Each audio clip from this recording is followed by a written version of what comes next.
saya banyak ngalami jatuh bangun gitu ya. Jatuh 2 kali baru bangun. Baru Gitu. bangun. Ya, jadi Iya. yang paling fatal kalau saya bilang Ya. itu tahun ketiga. Tahun ketiga saya berusaha. Berarti masih di tahun Masih 80-an di- awal ya. betul. 80-an awal itu. Itu yang paling berat, jatuh yang paling berat itu. Karena apa? Karena saya tidak paham dunia bisnis sebenarnya itu apa. Diblokir gitu semua rekening. Rekening diblokir Diblokir di BCA. Jadi uang yang untuk operasional nggak bisa keluar. Bisa dibayangkan nggak itu? Duitnya di situ, ibaratnya kuncinya yang megang bukan kita. Iya, nggak bisa Dan ngapa-ngapain. kemudian itu uang itu dianggap nol, nanti diperhitungkan dengan plafon kredit. Cinta dengan budaya Jawa tidak hanya menggemari, tidak hanya itu, tapi juga ikut melestarikan. Bahkan kalau teman-teman di Klaten itu tahu yang namanya Festival Ketoprak Pelajar, itu 10 tahun itu yang menghandle ini, yang ngesui, yang menghandle, yang membiayai juga beliau ini.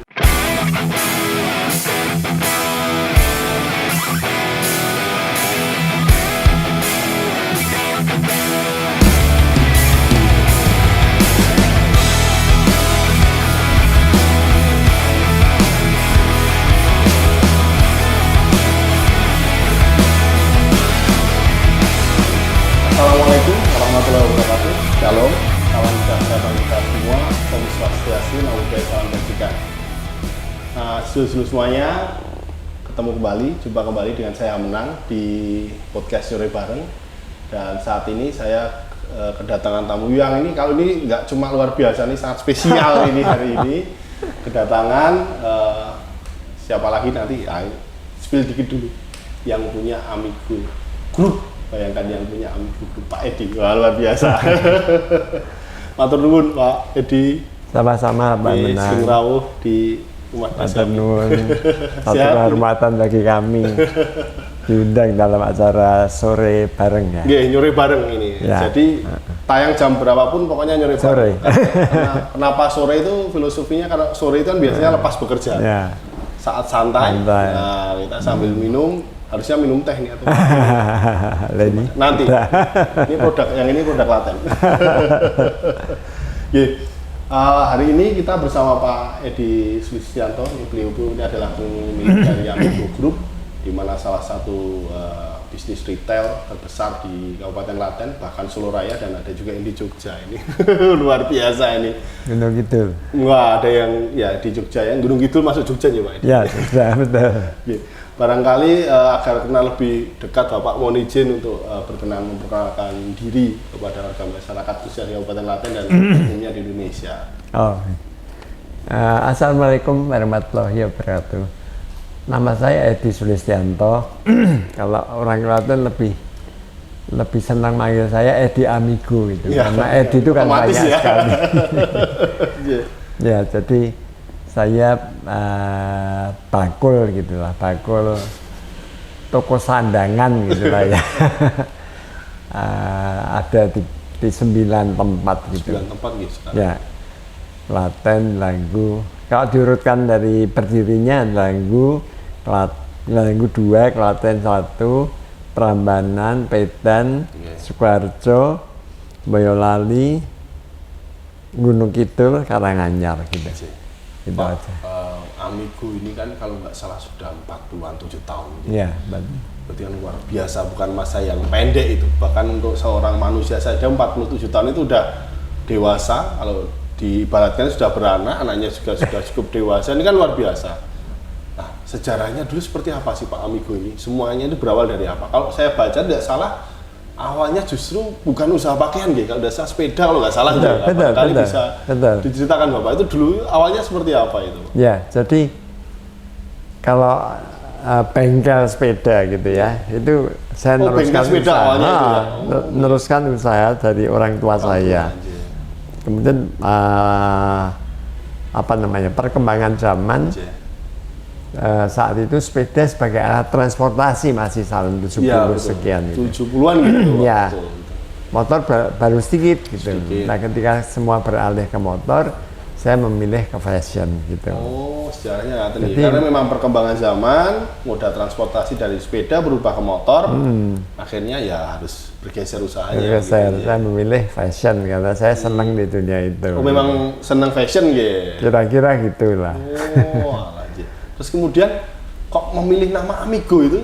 Oh, Sejarahnya pripun Pak itu? Atau memang Sebetulnya pas bengkel sepedanya sudah Amigo atau seperti apa itu dulunya? jadi saya memulai usaha di Delanggu dulu. Oh, malah justru Delanggu dulu. Ji? Jadi namanya saya pilih pertama kali toko Bimbo itu. Oh, malah justru yang pertama Ya. Bimbo. Belum Kena- Amigo berarti? Ji? Belum. Iya. Kenapa Bimbo? Saya seneng apa itu? Grup musik Bimbo. Grup musik Bimbo. Oh, iya ada. grup musik Kemudian Bimbo Legend itu. Granada masih di Delanggu juga. Oh, malah justru yang duluan itu Bimbo dan Granada ya. di Delanggu ya? Jadi Granada itu sama itu juga lagu ada. Saya senang lagu Granada. Oh, judul lagu Ya, Granada. ada. Oh, baru tahu nih judul. Oh, alah judul lagu. Ya, Yang kemudian- satu nama band, yang satu judul lagu. Ah, Dari band Bimbo juga atau bukan? apanya? Granada itu dari Oh enggak, lain. Itu lagu apa? Lagu barat kok itu. Oke, klasik gitu. Ya. Oh, iya. Itu Terus tahun 70-an itu Ya, dari 76. toko mohon maaf bengkel sepeda bergeser ke Bimbo pertama kali, J. Bengkel sepeda masih hidup. Oh, waktu itu masih hidup. Masih hidup. Oh, J. Jadi 76, 79, nah tahun 81 itu ditutup ganti. Fokuslah di Ah, fashion ini. saat ya. itu saya belum punya konsep marketing kayak opo nggak Iya, tahu. iya. Jadi namanya beda-beda gitu. Saya memilih nama Amigo. Amigo artinya teman gitu. Oh, bahasa Sugih konco ya sugih Ya. rezeki, kira-kira Iya, iya. gitu. ambil dari bahasa mana itu? Bahasa apa ya? Amigo itu artinya Amigos teman. gitu-gitu mungkin ya. Ada lagu lah. Lagu juga, inspirasi dari lagu juga. Iya. Berarti memang penikmat musik juga kayak ini. gitu kira-kira. Oh, berarti awalnya Bimbo, kemudian bergeser ke Granada, Granada, kemudian Amigo, Ya. kemudian Prambanan. Ya, Prambanan itu. Prambanan, nah toko dinasti. Nah, maka dinasti beda lagi nih Pak. Beda Lah, lagi. itu. Kalau itu pada saat itu televisi lagi gayeng-gayengnya film serial Dynasty itu. Jadi, oh ya, Berarti penjenengan itu mohon maaf tidak mengambil nama itu filosofisnya seperti ini tidak, tapi memang ya nggak senang tahu. aja gitu, udahlah gitu. Senang iya gitu aja. Zaman semula nggak ada survei-survei sekarang kita spontanitas gitu, kira-kira gitu. Oh, nggih. Baru setelah buka di Medan J. tahun 89 Amigo itu kalau Medan, J. Amigo, terus Ya. semua pakai Amigo gitu. Baru semuanya yang Amigo. Terkonsep baruan. Tapi kemudian kenapa nggak yang terlanjur pakai nama Dinasti, Bimbo dan Granada ini juga dirubah ke Amigo, Pak? Tetap pakai nama itu, Pak? Ya. Pripun itu.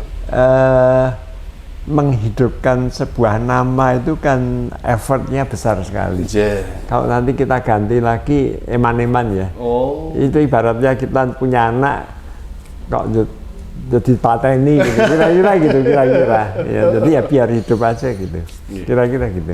Pak Edi, lajeng kan tadi jangan ngendikake pertama berawal dari bisnis bengkel sepeda, kemudian bergeser ke fashion dari tahun 70-an sampai alhamdulillah hari ini bisa 9 cabang. Tentu bukan waktu yang singkat, 47 tahun dan bukan masa yang mudah. Nah, barangkali bisa diceritakan ke seluruh-seluruh kalau bisa berbagi untuk motivasi. Apakah juga Bapak ini mengalami fase yang namanya di bawah, kemudian terkendala banyak hal gitu, atau ya juga landai-landai saja berkembang bisa enak sampai hari ini 9 cabang begitu. Kadang kan orang yang dilihat enak-enaknya saja itu Ya, Pak. betul, Nah, betul. itu. Jadi saya banyak ngalami jatuh bangun gitu ya. 1-2 kali baru bangun. Baru Gitu. bangun. Ya, jadi Iya. yang paling apa fatal kalau saya bilang Ya. itu tahun ketiga saya berusaha. Berarti masih di tahun Masih 80-an di- awal ya? betul. 80-an awal itu. Itu yang paling berat, jatuh yang paling berat itu. Karena apa? Karena saya tidak paham dunia bisnis sebenarnya itu apa. Waktu Ya itu memang belum, J. bengkel sepeda saya ngurus, tapi kan Tuhan tinggal meneruskan usaha orang tua itu bukan bisnis itu. belum masuk kategori bisnis sepenuhnya ya. Di situ saya merasa bahwa saya cuma lulusan SMA ya. Saya Ya, waktu merasa itu bahwa SMA, ya. oh enggak, sebetulnya lebih bermanfaat IPS daripada IPA gitu. Karena waktu itu, di dunia usaha itu, ya, iya usaha. betul. Yeah. Jadi saya tidak paham akuntansi itu bagaimana. Kalau zaman saya dulu masih bon A, bon B pada masa itu. Buta sama sekali, sehingga nggak tahu. Oke, berarti di sisi administrasinya masih lemah ya?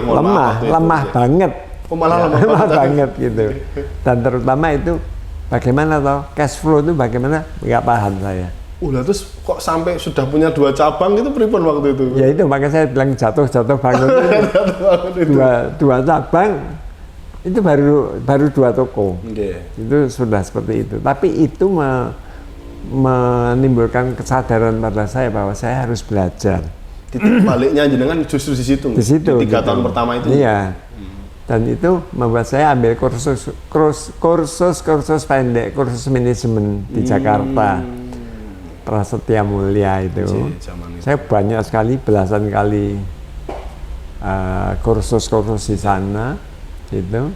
Nah, di situ saya ketemu seorang teman yang jadi konsultan saya sampai sekarang, gitu. Masih sampai sekarang ya? Sampai sekarang, jadi.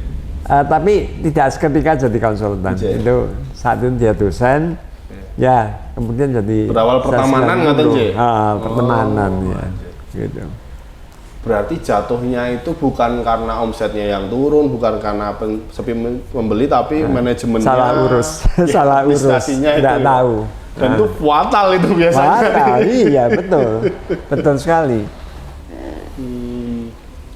Terus mulai dari pindahan kursus itu barulah terbentuk sistem manajemen. Ya, pelan-pelan itu. Terus langsung itu kemudian memutuskan Amigo Group itu atau belum itu, Pak? Ya, di belasan kali kursus, 1 kali kursus 3 hari ya, kita 3 hari begitu. Setiap kali pulang ilmunya diterapkan. Langsung berarti gitu, ya. Jadi kira-kira begitu, membangun sistemnya ya. Pelan-pelan. Nah, niku tahap pertama struggle-nya jenengan. Rintangan pertama yang terberat itu. Rintangan berikutnya barangkali waktu itu berarti mengalami krismon itu nggih, Bapak? 98 itu luar biasa. Itu luar biasa. Itu bukan cuma dampak ekonominya, tapi kan juga apa itu namanya? Toko saya kan dijarah itu. Iya, luar biasa karena memang waktu itu nggak cuma sekedar krismon, kita kena juga ini nggih. Guncangan pergantian politik dari Orde Baru ke reformasi awal itu kan luar biasa. Saya masih kecil, Bapak, waktu itu. Oh iya ya. Iya, masih kecil. Iya.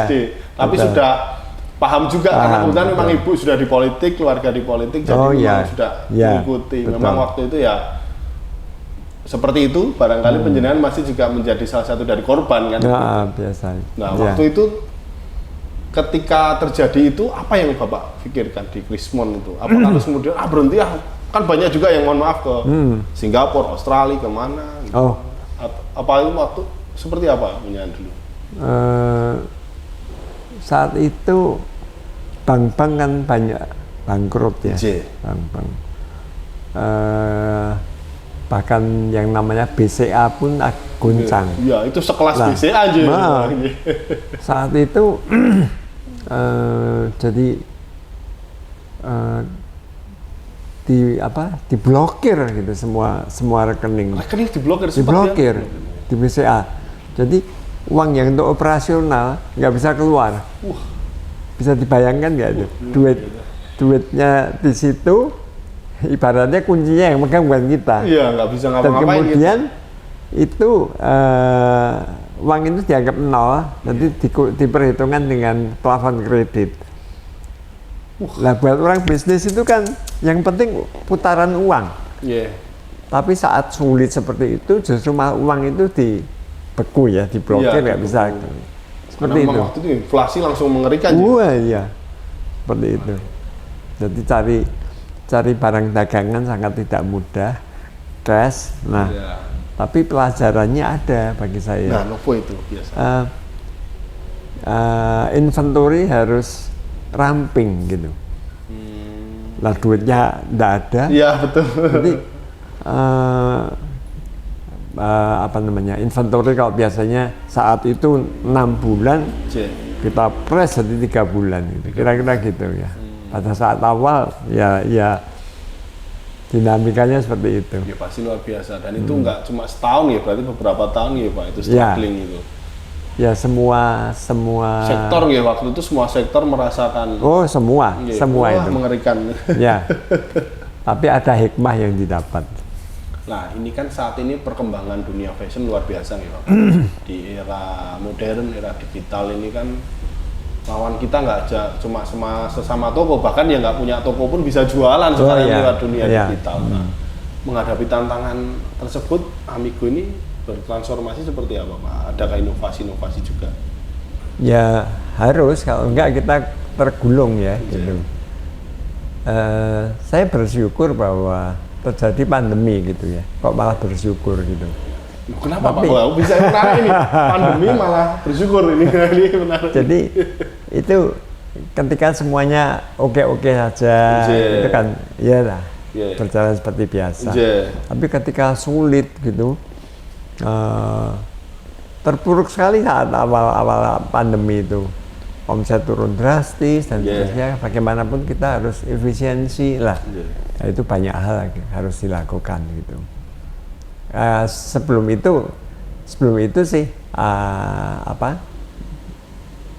penjualan online memang harus dibangun ya, walaupun masih porsinya masih kecil kan. Nah, gitu. Tapi memang realitasnya hari ini walaupun online itu marak, tapi juga banyak masyarakat yang lebih nyaman, lebih senang kalau berbelanja itu ya lihat langsung barangnya, memegang langsung barangnya, mencoba. Ya, dan culture itu ternyata juga nggak bisa hilang ternyata.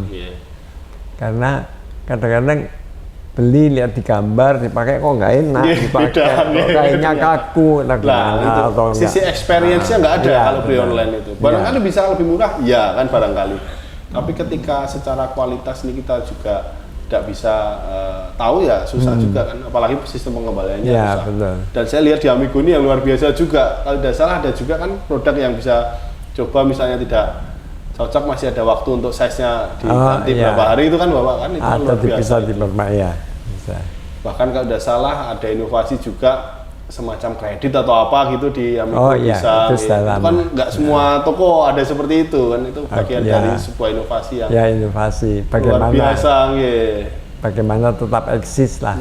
Terus kemudian kan konsumen bisa ikut membantu menjadi marketing kan, begitu menjualkan, dapat konsinyasi itu saya juga luar biasa. Nah, Pak Edi, harapan penjenengan sebagai seorang pengusaha dan salah satu pengusaha retail terbesar di Kabupaten Klaten tentang Klaten ke depan itu seperti apa?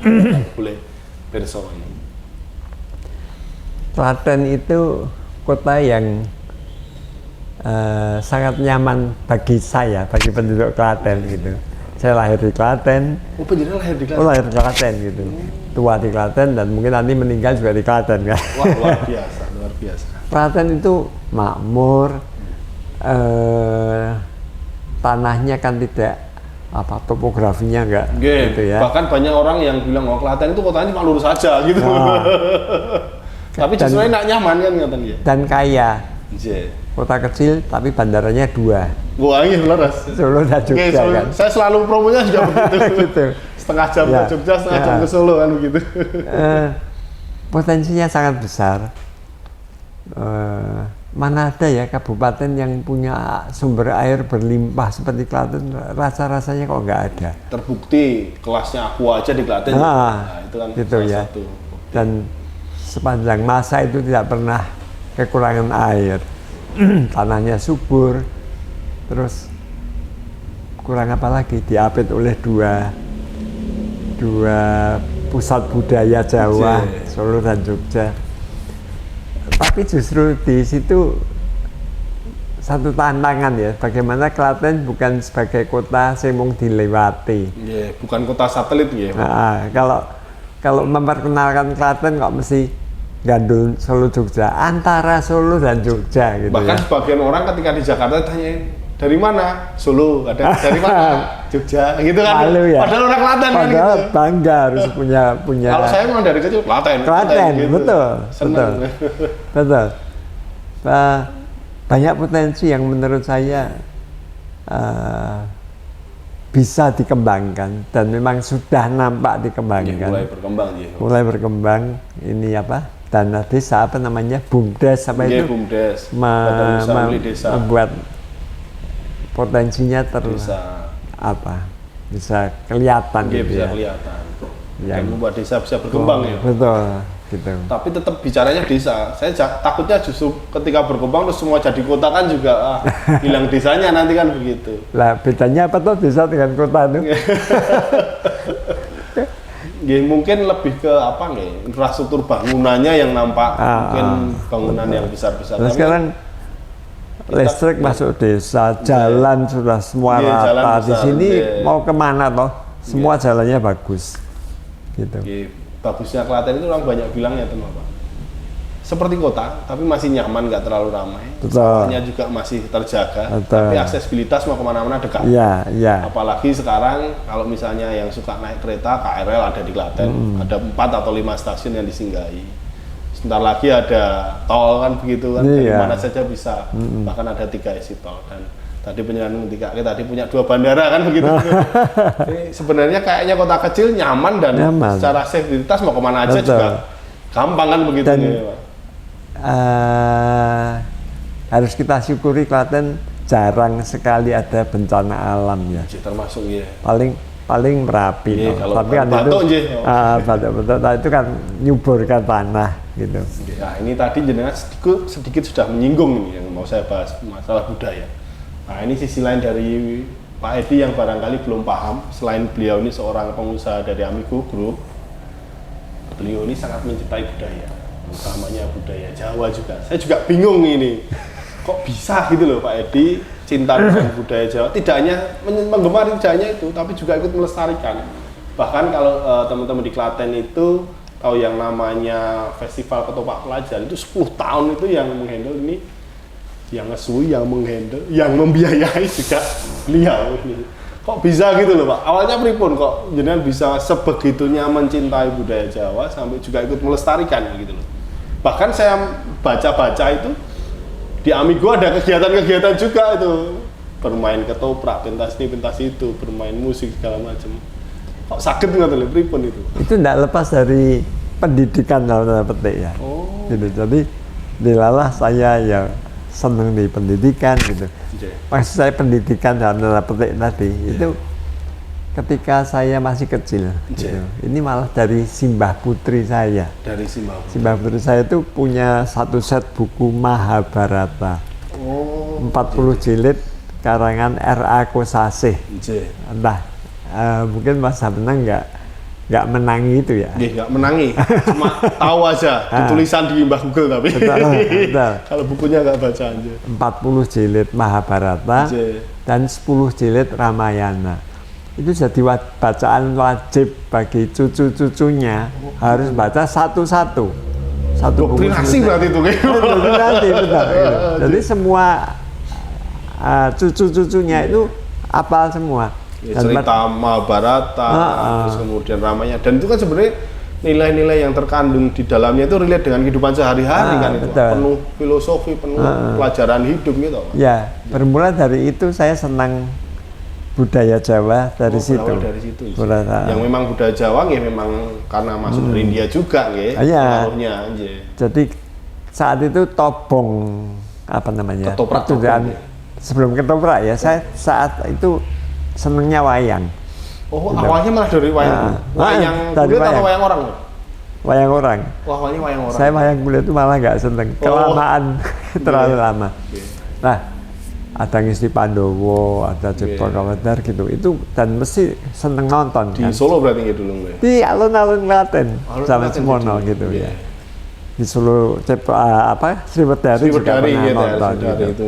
Nah, kemudian berkembangnya ke ketoprak kan variasinya lebih banyak.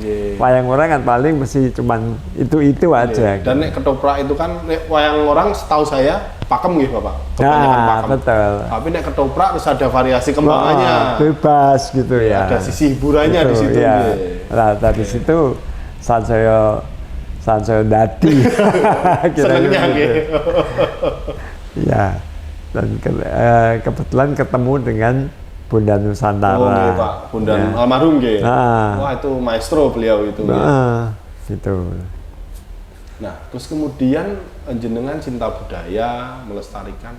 Akhirnya fase ketemu membuat festival ketoprak pelajar itu pripun dulu, Pak? Oh, saat itu dimulai sebetulnya sebelum ketoprak pelajar. Nggih. Itu Dewan Kesenian. Ya. Oh, Dewan Kesenian dulu, dari situ ada gagasan untuk yaitu ada festival. Nggih. Tapi dulu bentuknya desa-desa mengadakan apa tontonan, Nggih. nanti Dewan Kesenian yang menilai gitu. Oh, Dulunya nggih. begitu. Berawal dari situ nggih. Ah. Justru Dewan Kesenian yang keliling menilai penampilan dari desa-desa ini. Nggih. Itu atas jasa Dandim loh. Pak Dandim dulu. Pak Dandim, Pak Gamal Haryoputro saat Oh, itu. Pak Gamal, nggih. Beliau merintahkan Koramil untuk memetakan Nggih. kantong-kantong budaya di Nggih, mana. di mana? Nggih. Ternyata di Klaten itu masih banyak saat itu kantong Iya. budaya. Pedan, ternyata masih banyak. Saya juga kaget gitu. Terus beliau ngundang mereka semua di RSPD. Tampil bergiliran. Ya, Mboten. Oh. meeting dulu gimana? Oh, Ya, oh, keputusannya itu. Nah, maka terjadilah itu. Nggih. Cuman lama-lama saya kok merasa kok begini ya. Maksud saya pemainnya kok tua-tua. Sepuh-sepuh gitu nggih. Sepuh. Terus dah main di sini, main di sana kok podo. Jadi ya ini sih memberi panggung bagi seniman tua yang rindu itu kami bisa mengerti. Nggih. Tapi Nggih. misi kami bukan itu gitu ya. Karena generasinya ndak ada, keberlanjutannya nanti pripun Iya, kan jadi gitu, kemudian saya Mas Bondan beralih jalur gitu. Iya. Kita ke jalur pendidikan aja. Jadi kita kan ini sepuh-sepuh. Nggih. Kita lihat nah kaderisasinya bagaimana gitu Iya. ya. Nah, jadi kami beralih ke jalur pendidikan dan sayangnya pada saat itu lagi apa nomenklatur dinas-dinas ini masih dulu kebudayaan dan Pariwisata. pendidikan Oh, belum pendidikan dan dan kebudayaan. Pisah dengan pariwisata aja loh, Iya. Pak dulu. Pariwisata hanya dengan pemuda olahraga. Betul. Saat itu J, J, belum J. baru masa transisi. Jadi Nggih. kepala dinasnya siapa saya lupa saat itu. Ini kita lagi nunggu. Iya. Nah, itu sempat vakum kira-kira 3 tahun. 3 tahun. Nah, setelah itu jelas di Budparpora. Nggih. Lah, kami Baru kemudian- masuk itu nggih. Nah, gitu. Pelajar itu. Begitu. Saat itu apa namanya?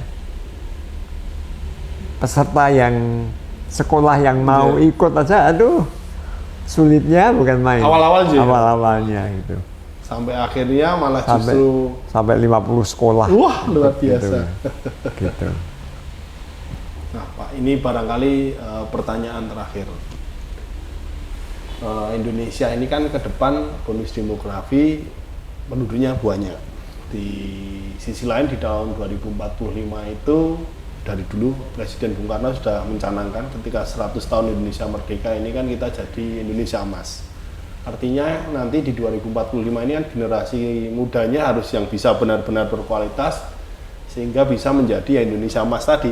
Jangan sampai bonus demografi ini justru membuat Indonesia menjadi kurang baik, misalnya kita taruh seperti India. Nah, sudut pandang penjenengan dari seorang yang lebih senior, sesepuh lah boleh dikata di Kabupaten Klaten, seorang pengusaha yang alhamdulillah ya dari cerita kita tadi depan terbukti bisa struggling dari banyak hal dan bahkan bertahan dan berkembang. Nah, sarannya untuk anak muda, generasi muda ke depan yang saat ini barangkali masih sekolah ataupun masih belajar berusaha agar mereka ini kemudian bisa semangat untuk apakah itu bekerja, apakah berusaha, kemudian nanti bisa sukses Dan tidak hanya itu, sukses tapi juga tetap harus mencintai budaya, kan itu yang sulit. Nah, barangkali saran masukan penjenengan apa? Karena banyak sekali hari ini anak muda sukses tapi mohon maaf tidak mencintai budaya, subosito, etikanya tidak ada, itu kan itu juga problem juga Bapak kan itu. Yeah.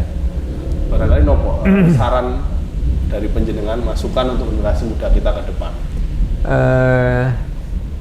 Sudah banyak diulas di media-media bahwa generasi milenial ini punya karakteristik yang khas gitu ya, yang lebih cerdas daripada generasi saya gitu. Buatan lebih cerdas mungkin hanya karena informasi lebih cepat saja Pak. Iya. Iya.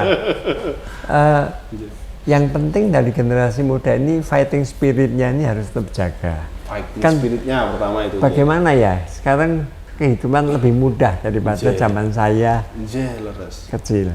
Tadi penjenengan ngendika mau belajar administrasi ya harus kursus. Iya. Hari ini buka HP, lihat YouTube, lihat ini bisa kan gitu. Makanya itu yang harus dijaga.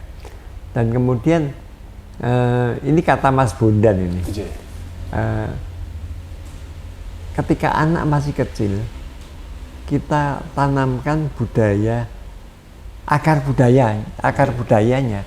Dan kalau kita di Jawa sini ya budaya Jawa gitu. Justru di fase kecil masih gitu. Ketika masih kecil gitu. Nanti kalau sudah besar mau ada drakor atau apa itu dia tidak lupa bahwa itu fondasinya tuh sudah ada. Aku budaya Jawa, aku orang Jawa gitu. Nggak kepengen jadi orang Korea enggak, tapi tahu budaya itu. Oh, tahu budaya Arab. Oh, tahu budaya Jepang, Cina dan lain-lain gitu. Jadi tapi sudah tertanam dulu dari kecil. Oh, jati diri saya orang Jawa, kebudayaan saya seperti ini kan begitu. Akarnya nggak hilang. Akarnya nggak hilang. Itu kalau saya pegang, iya betul banget gitu ya. Jadi bagaimana kita mendidik anak-anak muda tidak lupa budayanya. Kadang-kadang saya itu agak susah ya, agak sedih gitu. Karyawan-karyawan saya yang muda-muda itu kadang-kadang kalau ngomong bahasa Jawa itu pating pecocot gitu ya. Pak, termasuk saya nih Pak, kula siram riyin nggih. Wah niku. Pak, lu badhe rawuh, badhe sowan kan Iya, betul. Itu hal kecil gitu. Matur nuwun sampun dicaosi, Mbak. Diparingi kenaekan Iya, makanya bagaimana filosofi Jawa itu kan sangat dalam gitu. Yang itu harus kita pegang dulu gitu. Ya, itulah. Jadi jangan pengen bahasa asing tapi bahasa kita sendiri malah merucut gitu ya. Kira-kira begitu. Saya masih optimis bahwa bonus demografi itu akan merupakan satu anugerah bagi bangsa kita. Gitu. Saya melihat misalnya lagi di Australia, itu terasa sekali ketemu di jalan tuh banyak orang tua-tua gitu. Beda di sini banyak yang muda, anak-anak kecil-kecil banyak. Di sana lebih sulit, lebih mudah melihat orang nuntun anjing ketimbang nuntun anak. Betul itu. Saya tuh jadi kok seneng nuntun kiri ya saya gitu. Kalau orang nuntun bocah gitu. Tapi di sini tidak kurang tenaga kerja dan juga budayanya alam juga nggak kurang. Dan juga menurut pendapat saya sih Pak Jokowi ini meninggalkan satu legacy yang luar biasa. Dan pondasi gitu. Mungkin ini tahap 2 setelah pondasi pertama Bung Karno dulu mungkin. Betul.